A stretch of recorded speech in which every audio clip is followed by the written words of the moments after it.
Um dos grandes problemas de saúde desse século é câncer, porque não se sabe ao certo se é causado pela multiplicação rápida e desordeira de células que futuramente originarão câncer ou se é dado pela falta de aderência dessas células. E qual seria a diferença entre um câncer e um tumor? Quando é que um câncer é considerado benigno e quando é que ele é maligno? As respostas a essas perguntas no final desta aula. Especializações de membrana. Por isso, não percam. Vem comigo!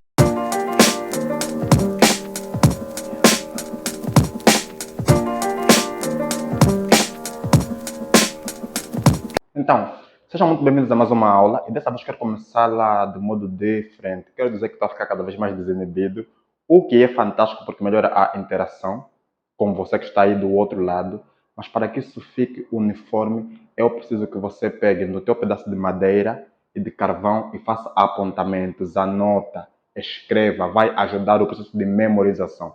Então, continuando. Especializações de membrana é um conjunto de estruturas que permitem à membrana funções especiais.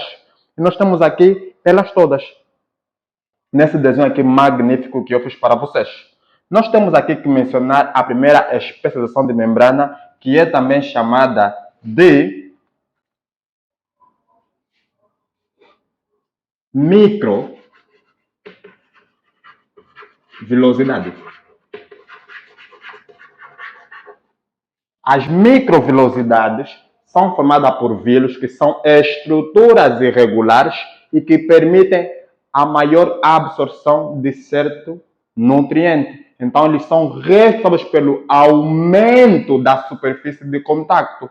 É conveniente que quando comemos alguma coisa, ao invés desse nutriente passar reto pelo intestino delgado e ser menos absorvido, é conveniente que ele tenha irregularidades, fazendo com que os alimentos, entre aspas, fiquem aqui acumulados,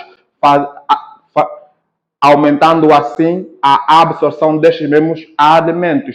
É provável que já tenham percebido que as facas serreadas que temos em casa, a produção é mesmo serreada o termo? Sim. As facas serreadas que temos em casa servem para criar irregularidade nos tecidos, como carne, peixes e frango, para permitir que o tempero entre com mais facilidade nesse alimento, criando assim irregularidades e aumentando a superfície de absorção.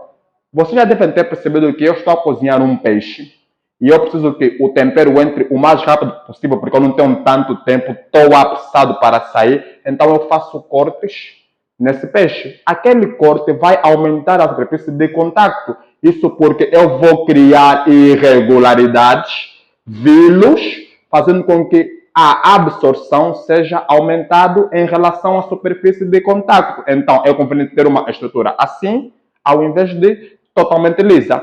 E é a estrutura mais importante. Se tiver que lembrar de alguma coisa para a sua prova ou um texto universitário, lembre sempre das microvilosidades que aumentam a superfície de contato. Nós também temos aqui essa estrutura que fica entre esta célula e esta célula. Isso porque muitas das vezes os espaços entre elas são aproveitados pelos micro-organismos, isso porque eles têm tamanho reduzido e tentam, entre aspas, atravessar por essa zona. Os pulmões, muitas das vezes, reagem com tosses ou irritações a substâncias estranhas. Isso só acontece porque o nosso corpo, o nosso sistema de defesa se apercebe da presença de corpos estranhos e tenta expulsá-los por meio de espirros. Isso só acontece porque temos uma estrutura responsável pela percepção e pelo bloqueio dessas estruturas microbióticas. E isso chama-se junção oclusiva. A junção oclusiva impede a penetração de substâncias de pequeno tamanho entre as células. Nós também temos que mencionar essa estrutura que nós vamos chamar de vamos chamá-las de interdigitações.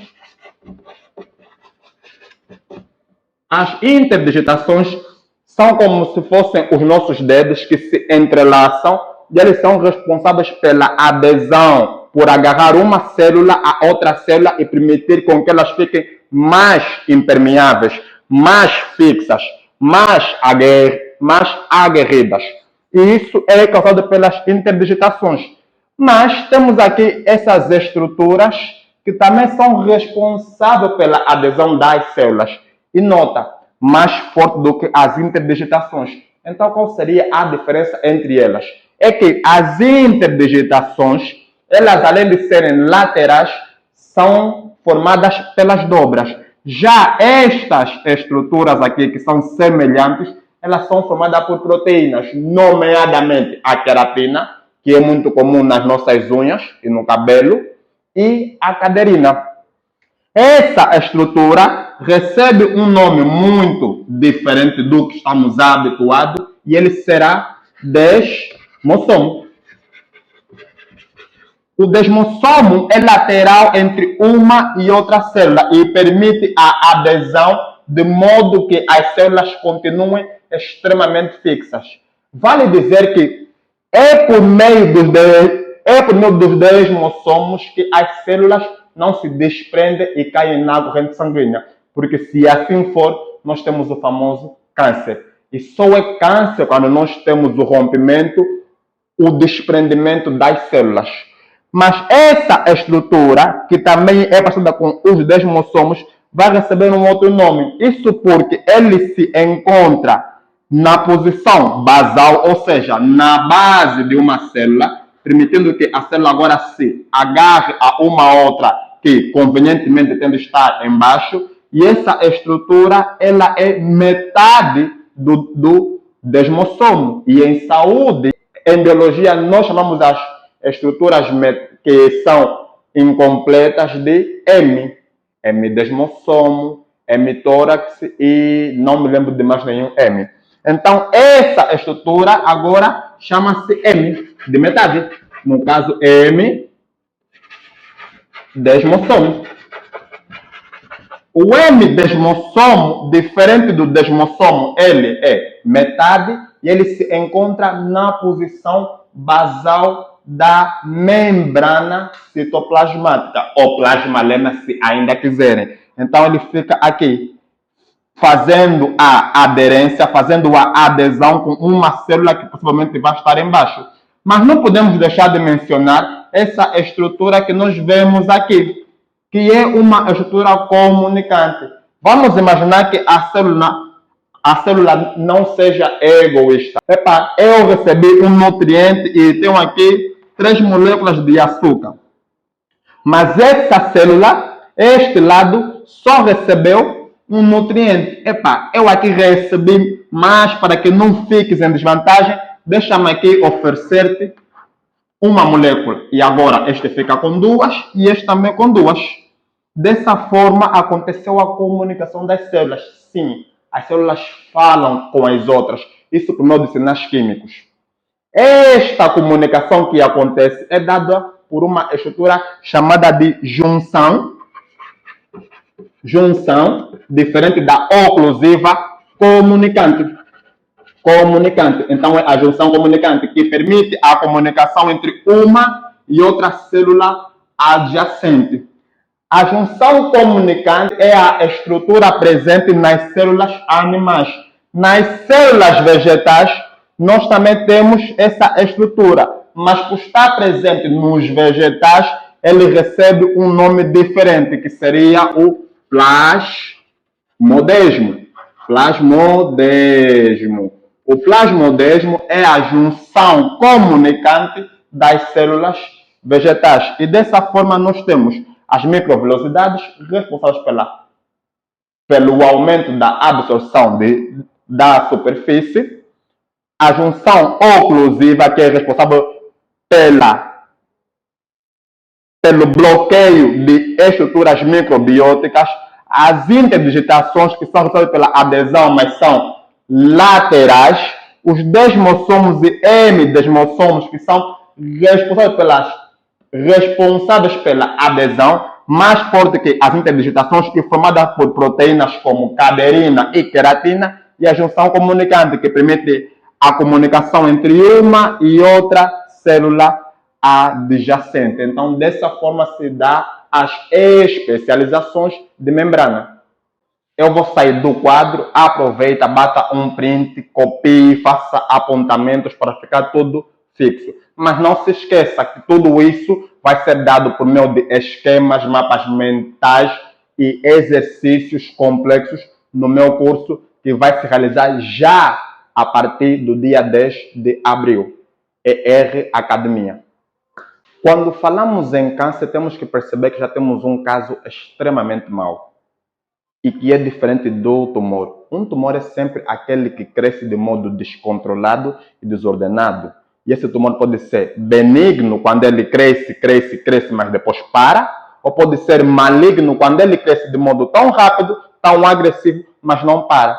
E como vemos aqui, ele acaba se rompendo e cai na corrente sanguínea. Quando cai na corrente sanguínea, já não é um tumor, é câncer ou cancro. Isso porque esta célula que agora crescia aqui de modo desorganizado, vai para a corrente sanguínea e vai ser levada para as diferentes partes do corpo. E ali vai crescer em outras muitas zonas. E quando isso acontece, temos a famosa metástase, que é, na verdade, um processo deficiente da divisão celular. Já temos uma aula aqui sobre mitose. É na metástase onde vários pontos cancerígenos acabam se desenvolvendo. Então, eu agora tenho uma célula que estava num ponto, foi para outros muitos pontos pela corrente sanguínea e agora está a se desenvolver. O desenvolvimento dessas células cancerígenas vai fazer com que o indivíduo agora tenha alteração no ciclo da divisão dessas células. Isso porque as células cancerígenas atacam as células que não são cancerígenas. E não podemos deixar de mencionar que sempre que temos um câncer, é maligno, porque os malignos acabam saindo da corrente sanguínea e se tornam invasivos, porque agridem outras células, têm uma multiplicação, ou seja, desenvolvimento extremamente rápido e fazem metástase, ou seja, caem na corrente sanguínea e se espalham para as mais diferentes partes do corpo. Eu peço desculpa caso eu esteja assinalando mal. Acho que seja aqui. Caso não, corrijam-me nos comentários. Então, um câncer é sempre mau. Já o tumor pode ser benigno, quando cresce e para, ou vai ser maligno, quando cresce e faz metástase. E quando isso acontecer, nós já temos um câncer. E assim se diferencia um câncer de um tumor. E você que é meu aluno e que estuda com o Edgar Rafael, pode sempre chegar em casa e dizer que você é extremamente chique e usar o nome neoplasia. Ei, se você está gostando desse tipo de conteúdos, curta e se inscreva no canal para não perder nada. Comente e compartilhe com os seus. Não morram paz e amor e outras coisas mais das igrejas. E lembre-se, mesmo que não gostam da aula, já foi dada.